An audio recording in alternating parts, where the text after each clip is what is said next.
Hello, this is Soundout here, and welcome back to another World of Nintendo review. Today we'll be taking a look at the 4-inch scale, 6-inch Donkey Kong.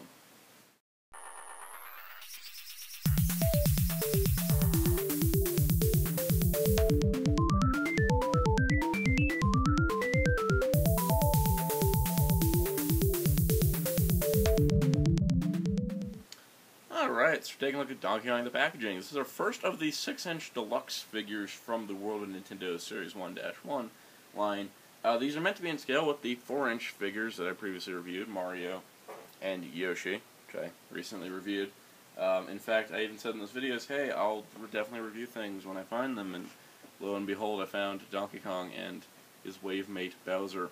So first, taking a look at Donkey Kong. This is based on Donkey Kong Country Tropical Freeze.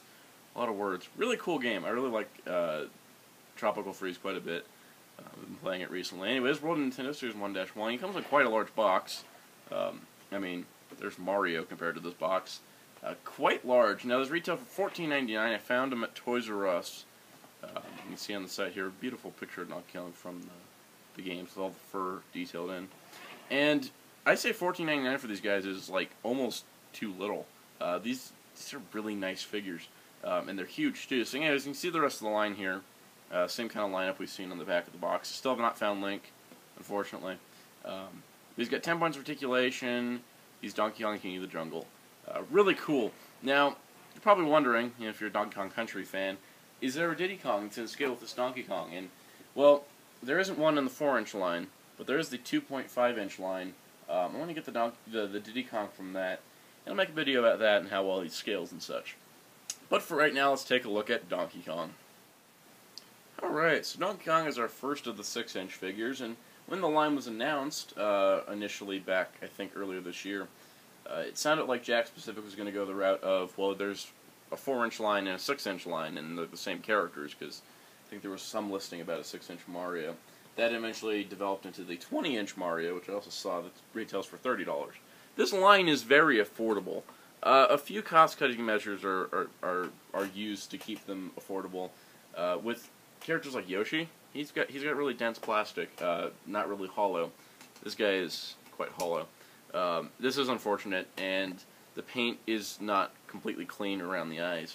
But other than that, this is a $15 figure that is substantially large. As you can see, he is quite big.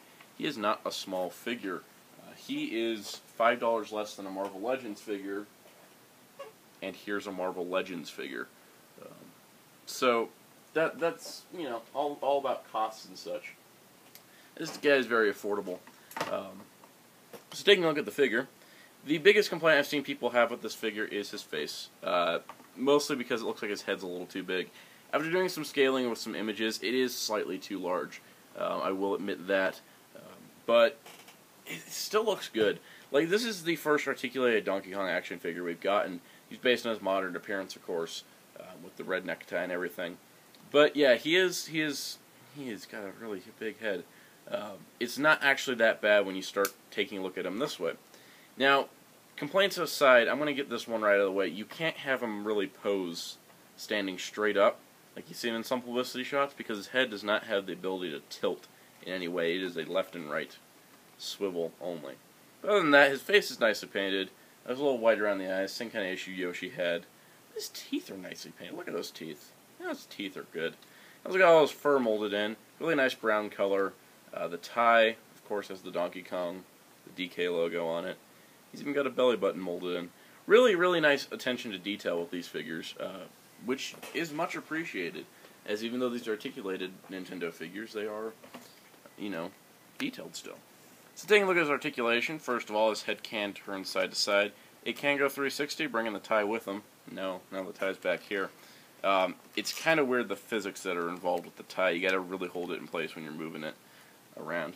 He has an ab crunch joint, so he can hunch forward and lean back just a little bit. Not too much there. He does have the ball jointed-ish shoulders that Mario and Yoshi had. Like this. He has an inward elbow, but no bicep swivel, so you can't really have him have an outward forward elbow. But considering he's a monkey, this is okay. He's got wrist swivel here. He's got forward and back wrist pivot. Same thing with the other arm.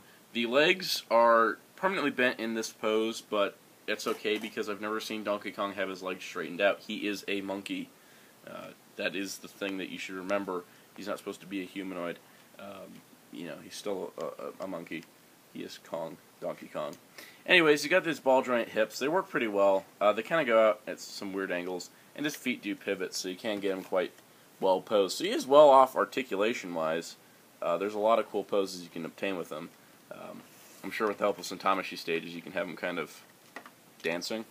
He is quite large, as you can tell. He does not fit my set. I'm going to take this out of the way for now. That'll make life easy. Anyways, Donkey Kong here is quite awesome. I love all the articulation he has. And especially, it's a great representation of the Donkey Kong country, Donkey Kong, for sure. And now, I just need to get him a Diddy Kong to ride on his back, which I am hoping that 2.5-inch one scales nice, so I just need to find it again. But anyways, that's Donkey Kong. Pretty much, he is a really, really nice figure. If you're looking for a Donkey Kong figure that you can actually pose, this is definitely one to get. It's the only posable one out there. First of all, outside of like minor articulation on some larger vinyl figures, I think I've had a couple shoulder joints to them. But overall, this Donkey Kong is quite awesome, and getting him posed is really easy. Some of the joints, his head's a little heavy, so you just got to balance him properly. But you can get him in some nice poses. Donkey Kong's really neat. And his only minor drawbacks is the lack of range in his head, and his head may be a little large, but overall not too bad, and a great addition when you bang in Mario and Yoshi. So the World Nintendo 4-inch scale line is turning out quite nicely. I'm only 3 figures in, and this is already probably one of the best action figure lines to debut this year. Honestly, with the pricing and affordability, and the articulation on figures that have never had articulation before, it's quite fantastic, and I'm really looking forward to what else is coming out. But stay tuned, as next time we'll be taking a look at Bowser, Mario's mortal enemy. And eventually we'll be taking a look at Link whenever I am able to find one.